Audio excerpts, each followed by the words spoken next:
ಹಿಂದೂ ಯುವತಿಯನ್ನ ಬಲೆಗೆ ಬೀಳಿಸಿಕೊಂಡ ನವಾಜ್ ತೋರಿಸಿದ ಕಿರಾತಕ ಬುದ್ಧಿ. ಲವ್ ಜಿಹಾದ್ ಬಲೆಗೆ ಬಿದ್ದ ಹಿಂದೂ ಯುವತಿಗೆ ಮೊದಲ ರಾತ್ರಿಯಲ್ಲೇ ನರಕ ದರ್ಶನ. ಹಿಂದೂ ಯುವತಿಯೊಬ್ಬಳನ್ನ ಪ್ರೀತಿಸುವ ನಾಟಕವಾಡಿ ಬಲೆಗೆ ಬೀಳಿಸಿಕೊಂಡ ಮತಾಂಧನೊಬ್ಬ ಕೊನೆಗೂ ತನ್ನ ಅಸಲಿ ಬುದ್ಧಿ ತೋರಿಸಿದ್ದಾನೆ. ಹೈದರಾಬಾದ್ನ ಕುಕಟ್ಪಲ್ಲಿ ಪೊಲೀಸ್ ಠಾಣಾ ವ್ಯಾಪ್ತಿಯಲ್ಲಿ ನವಾಜ್ ಎಂಬಾತ ತನ್ನ ಹೆಸರನ್ನ ನವದುರ್ಗ ಎಂದು ಬದಲಾಯಿಸಿಕೊಂಡು ಯುವತಿಯೋರ್ವಳನ್ನ ಮದುವೆಯಾಗಿದ್ದ.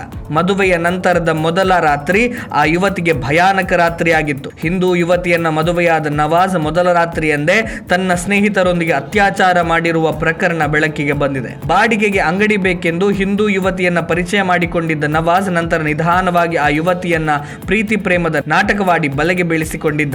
ಇಬ್ಬರ ನಡುವಿನ ಸ್ನೇಹ ಗಾಢವಾಗ್ತಾ ಇದ್ದ ಹಾಗೆ ನವಾಜ್ ನವದುರ್ಗ ಎಂದು ತನ್ನ ಹೆಸರು ಬದಲಿಸಿಕೊಂಡು 2025 ಜೂನ್ನಲ್ಲಿ ಯುವತಿಯೊಂದಿಗೆ ರಿಜಿಸ್ಟರ್ಡ್ ಮದುವೆ ಮಾಡಿಕೊಂಡಿದ್ದಾನೆ. ಮದುವೆಯಾದ ದಿನವೇ ಫಸ್ಟ್ ನೈಟ್ ಮಾಡಿಕೊಳ್ಳಲು ಯೋಜಿಸಿದ್ದ ನವಾಜ್ ಕೋಣೆಯನ್ನ ಅಲಂಕಾರ ಮಾಡಲು ಆತನ ಗೆಳೆಯರನ್ನು ಆಹ್ವಾನಿಸಿದ್ದ. ಕೋಣೆಯೊಳಗೆ ಯುವತಿ ಬರ್ತಾ ಇದ್ದ ಹಾಗೆ ನವಾಜ್ ತನ್ನ ಗೆಳೆಯರಾದ ಮುನಾವರ್, ಶಾರುಖ್, ಇಸ್ಮೈಲ್, ಇರ್ಫಾನ್ ಮತ್ತು ಸಮೀರ್ ಜೊತೆಗೆ ಸೇರಿಕೊಂಡು ಯುವತಿಯ ಮೇಲೆ ಗ್ಯಾಂಗ್ ರೇಪ್ ಮಾಡಿದ್ದಾರೆ. ಅತ್ಯಾಚಾರ ವಿಷಯ ಯಾರಿಗಾದರೂ ಹೇಳಿದ್ರೆ ಕೊಲೆ ಮಾಡುವ ಬೆದರಿಕೆ ಹಾಕಿದ್ದಾರೆ.